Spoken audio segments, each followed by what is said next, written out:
नमस्कार, मी डॉक्टर केशव काळे, senior इंटरव्हेन्शनल cardiologist, Apollo hospital, Navi Mumbai. आजचा दिवस 29 सप्टेंबर हा वर्ल्ड हार्ट डे म्हणून साजरा केला जातो. याचं इम्पॉर्टन्स एवढं आहे की लोकांच्यामध्ये हार्ट डिसीज आणि हार्ट ट्रीटमेंट ह्याच्याबद्दल जागरूकता व्हावी यासाठी हा दिवस साजरा केला जातो. तर आज मी ह्या दिवसाचं औचित्य साधून तुम्हाला हार्ट डिसीज आणि त्याची ट्रीटमेंट याच्याबद्दल थोडीशी कल्पना देतो. तर पहिल्यांदा आपण बघूया हार्ट डिसीज म्हणजे काय. हार्टच्या रिलेटेड कुठलाही आजार तो जन्मजात असो किंवा अक्वायर्ड असो त्याला हार्ट डिसीज म्हणतात. आणि हार्ट डिसीज म्हणजे मेन आजार हा हार्ट अटॅक आहे. ज्यावेळी हृदयाचा रक्तपुरवठा कमी होतो किंवा रक्ताच्या गुठळ्या बनतात किंवा ब्लॉकेज तयार होतात हृदयाच्या धमन्यामध्ये, त्यावेळी त्याला हार्ट डिसीज म्हणतात. तर हार्ट डिसीज याच्या अगोदर युजली 60 वर्षे 70 वर्षे ह्या एज ग्रुपमध्ये हार्ट डिसीज आपल्याला माहिती होता. पण आता तसं राहिलं नाही. 20व्या वर्षी 30व्या वर्षी 40व्या वर्षी आता हार्ट अटॅक येऊ शकतात.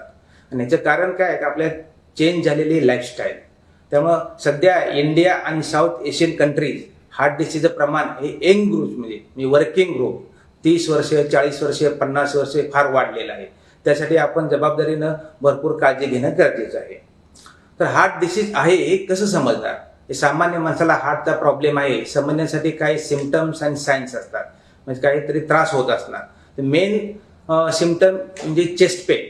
एखाद्या माणसाच्या छातीमध्ये दुखतं, युजली सेंट्रल चेस्ट पेन. आणि हा चेस्ट पेन असतं ते एक्झरसाइज केल्यानंतर वाढणार, तुम्ही रेस्ट घेतल्यानंतर कमी होतो. हा चेस्ट पेन गळ्याकडे जाणार किंवा डाव्या हातामध्ये मुंग्या वगैरे येणे. हे ज्यावेळी होतं त्यावेळी आपल्याला समजावं लागेल की आपल्याला हार्टचा काहीतरी प्रॉब्लेम असू शकतो. नंतर दुसरं म्हणजे दम लागणे. मग एखादा माणूस समजा 5 किलोमीटर चालत असेल, आता रिसेंटली त्याला समजा 2 किलोमीटर चाललं की दम लागतो, बसावं लागतं किंवा छाती भरून येते. असं काय होत असेल तरी पण हार्टचा प्रॉब्लेम झाला असं समजून जावं. तिसरं म्हणजे कधी कधी पेशंटला छातीमध्ये दुखतं, त्याचबरोबर एकदम घाम येणे किंवा छातीत दाबल्यासारखं वाटणे किंवा छातीत पल्स रेट किंवा छातीत धडधड वाढणे, ह्या ज्यावेळी गोष्टी होतात त्यावेळी सुद्धा इनडायरेक्टली आपण समजून जावं की आपल्याला हार्टचा काहीतरी आजार असू शकतो. तर छातीत दुखणे, दम लागणे, घाम येणे किंवा अस्वस्थ वाटणे किंवा कधी कधी उलटी किंवा नॉजिया आल्यासारखं वाटणे, ह्या गोष्टी ज्यावेळी आपल्याला घडतील त्यावेळी आपण इनडायरेक्टली हार्टच्या रिलेटेड तपासणी करणं माझ्या मते गरजेचं आहे. तर हार्ट डिसीज असेल तर डायग्नोसिस करण्यासाठी हे झालं सिम्पटम्स आणि साईन. म्हणजे आपल्याला इनडायरेक्ट क्ल्यू मिळते की आपल्याला काहीतरी आजार असू शकतो. तर हे डायग्नोसिस करण्यासाठी काय टेस्ट असतात? तर सगळ्यात महत्त्वाचं असतं की ईसीजी म्हणजे इलेक्ट्रोकार्डिओग्राम. हृदयाचा जे आलेख असतो ते काढून घेणं, ईसीजी काढून घेणं गरजेचं असते. बऱ्याच वेळा ज्यावेळी पेशंटला हार्ट अटॅक असतो त्यावेळी ईसीजी मध्ये 100% कळतं की बाबा हार्टचा प्रॉब्लेम आहे. पण कधी कधी ईसीजी नॉर्मली असू शकतो तरी पण हार्टचा आजार असू शकतो. त्याला आपण अनस्टेबल अंजायना किंवा स्टेबल अंजायना म्हणतो. म्हणजे ईसीजी नॉर्मल आलं ह्याचा अर्थ असं नाही की हार्टचा काही आजार नाही. ईसीजी एक टेस्ट आहे, त्यातनं आपल्याला अॅक्यूट मेजर प्रॉब्लेम असेल तर इमिजिएटली आपल्याला कळून जातं. जर ईसीजी नॉर्मल असेल तर आपण तरी पण हार्टचा आजार नाही असं समजून निग्लेक्ट करणं चुकीचं आहे. त्यासाठी पुढच्या टेस्ट कराव्या लागतात. तर पुढची टेस्ट म्हणजे इकोकार्डिओग्राफी म्हणजे हृदयाची सोनोग्राफी. तर ईसीजी नॉर्मल असेल तरी पण काय काय गोष्टी हृदयाच्या सोनोग्राफीमध्ये दिसतात.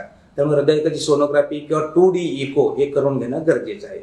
बऱ्याच वेळा इको नॉर्मल असतं, ईसीजी नॉर्मल असतं, तरी पण हार्टचा डिसीज असू शकतो. त्यासाठी पुढची स्टेप आहे की आपल्याला स्ट्रेस टेस्ट म्हणजे पट्ट्यावर पडण्याची तपास. की ईसीजी 2D इको रेस्टला नॉर्मल असतं, तर एक्झरसाइज केल्यानंतर त्यात काय चेंजेस आले तर ते इनडायरेक्टली सांगू शकतात की हार्टचा प्रॉब्लेम असू शकतो. नंतर चौथी टेस्ट आहे की हार्टच्या रिलेटेड ब्लड एक्झामिनेशन. म्हणजे ब्लडमध्ये रक्तामध्ये काय काही टेस्ट असतात की त्याचं प्रमाण वाढल्यानंतर आपल्याला हार्टचा आजार आहे असं कळू शकतो. त्याला आपण कार्डियाक एन्झाईम म्हणतो. एक म्हणजे CPK-MB आणि दुसरं म्हणजे ट्रोपोनिन लेवल्स. ह्या 2 टेस्ट आपण हार्टच्या ब्लडमधल्या केल्या, समजा ते जर वाढलेलं असेल ते डायरेक्टली सांगू शकतात की तुम्हाला हार्टचा प्रॉब्लेम आहे. तर एखाद्या माणसाला किंवा व्यक्तीला त्रास होत असेल हार्टच्या रिलेटेड तर ह्या सगळ्या टेस्ट त्यांनी करून घेणं गरजेचं आहे. आणि ह्या टेस्टच्या अंती काय रिपोर्ट येतोय त्यानुसार पुढं मग अँजिओग्राफी करायची किंवा ना करायची किंवा मेडिकली मॅनेजमेंट ठेवायचं हे पुढचं काय डिसिजन आहे ट्रीटमेंट प्लॅनमध्ये ते ह्या टेस्टचा रिपोर्ट बघितल्यानंतर आपल्याला कळू शकतं.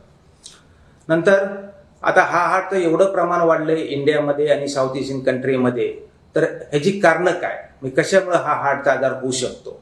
तर मेन कारण आहे की आय ऑलरेडी टोल्ड की बाबा एज, जसं एज वाढू शकतं तशी डिजनरेटिव्ह प्रोसेस आहे हार्टचं ब्लॉकेज होण्याची. कधी कधी एजनुसार बी ब्लॉकेज तयार होऊ शकतात. दुसरं म्हणजे रिस्क फॅक्टर, हार्टच्या रिलेटेड रिस्क फॅक्टर. पहिला रिस्क फॅक्टर आहे की डायबिटीस मलायटिस म्हणजे मधुमेह. मधुमेह एक हार्टमध्ये ब्लॉकेज होण्याचं मेन कारण आहे. दुसरं आहे की हाय ब्लड प्रेशर. ज्या लोकांचा ब्लड प्रेशर वाढत असतो कधी ट्रीटमेंट रेग्युलरली घेत नाहीत अशा लोकांमध्ये हार्ट अटॅक येण्याची शक्यता जास्त असते. तिसरं म्हणजे तुमचं कोलेस्ट्रॉल लेवल, मग चरबीचं प्रमाण, रक्तातील आणि बॉडीतील चरबीचं प्रमाण हे जर लेवल जास्त असेल तर ती चरबी हार्टमध्ये किंवा हार्टच्या धमन्यामध्ये साचून ब्लॉकेज तयार होतात, तर ते एक महत्वाचं कारण आहे. चौथं म्हणजे लाईफस्टाईल, युअर लाईफस्टाईल. तुम्ही जर कुठलंही टोबॅको कंझम्पशन करत असाल, स्मोकिंग करत असाल किंवा तंबाखू खात असाल किंवा मिश्री करत असाल, काही कुठल्याही प्रकारची टोबॅको तुम्ही सेवन करत असाल तर ते ब्लॉकेज होण्यासाठी कारणीभूत ठरू शकतं. चौथं म्हणजे family history of heart disease. तुमच्या घरामध्ये क्लोज रिलेटिव्हला, आई वडिलांना, भाऊ बहिणीला जर तुम्हाला हार्टचा आजार असेल किंवा हार्ट अटॅक आला असेल तर तुम्हाला हार्टचा आजार होण्याची शक्यता थोडीशी जास्त असते. त्यामुळे त्या प्रमाणात जर अशी हिस्ट्री असेल तुमच्या फॅमिलीमध्ये तर तुम्हाला हार्टचा प्रॉब्लेम होण्याच्या अगोदर ह्या टेस्ट सगळ्या करून घेणं माझ्या गरजेचं आहे. दुसरा फॅक्टर म्हणजे वेट, वजन. तुमचं जर वजन जास्त असेल, तुम्हाला ओबेसिटी असेल तर ते फॅट डिपॉझिशन किंवा कोलेस्ट्रॉल, ब्लड शुगर वाढण्याची शक्यता दाट असते आणि ते एक कारण होऊ शकते की तुम्हाला हार्टचा प्रॉब्लेम होऊ शकतो. तर हे सगळे रिस्क फॅक्टर आहेत. तुम्ही चांगलं कंट्रोल केलं तर we can prevent the heart disease.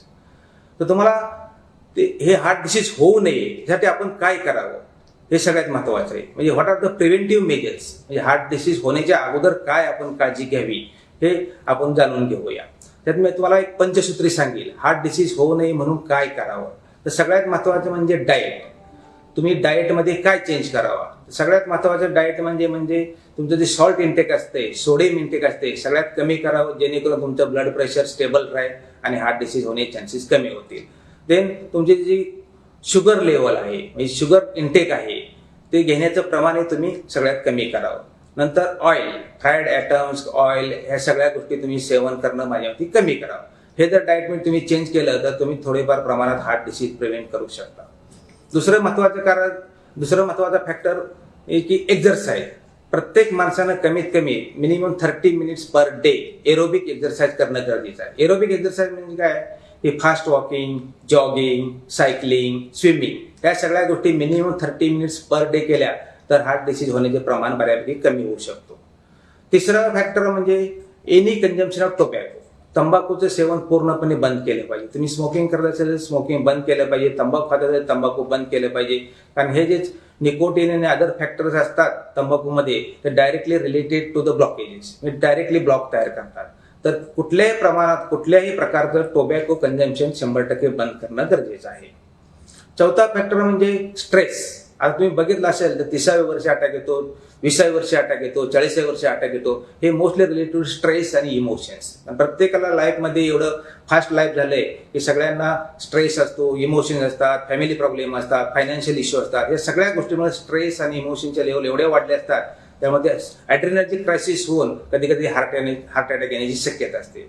तर तुम्हाला रेग्युलर मेडिटेशन, योगा ह्या सगळ्या गोष्टी जरी केल्या आणि तुम्ही जर स्ट्रेस लेवल आणि तिवर लाईफ जर सेटल केलं तर तुम्ही हार्ट अटॅक येण्याची शक्यता फार कमी होऊ शकते. आणि लास्ट आणि महत्वाचं कारण म्हणजे मेडिकेशन्स. डॉक्टरनी सांगितलेली मेडिकेशन 100% फॉलो करणं गरजेचं आहे. तुम्हाला जर डायबिटीस असेल तर डायबिटीसची मेडिसिन एकदम व्यवस्थित घेणं गरजेचं आहे. शुगरचे लेवल कंट्रोल करणं गरजेचं आहे. ब्लड प्रेशर असेल तर बीपीची मेडिसिन घेणं गरजेचं आहे. बीपी कंट्रोल करणं गरजेचं आहे. तुम्हाला जर कोलेस्ट्रॉल लेवल तुमची जास्त असेल कोलेस्ट्रॉलची मेडिसिन घेणं गरजेचं आहे. म्हणजे जेवढे रिस्क फॅक्टर आहेत हार्ट अटॅक येण्यासाठी त्या सगळ्या रिस्क फॅक्टरची रेग्युलर चेकअप आणि त्याप्रमाणे ट्रीटमेंट, डॉक्टरने ॲडवाइस केलेल्या मात्राप्रमाणे ट्रीटमेंट घेणं 100% गरजेचं आहे. ह्या सगळ्या गोष्टी कंट्रोल केल्या, तुम्ही रिस्क फॅक्टरची मॅनेजमेंट व्यवस्थित केली तर हार्ट अटॅक येण्याचं प्रमाण 100% कमी होऊ शकतं. हे झालं प्रिव्हेन्शन ऑफ हार्ट अटॅक.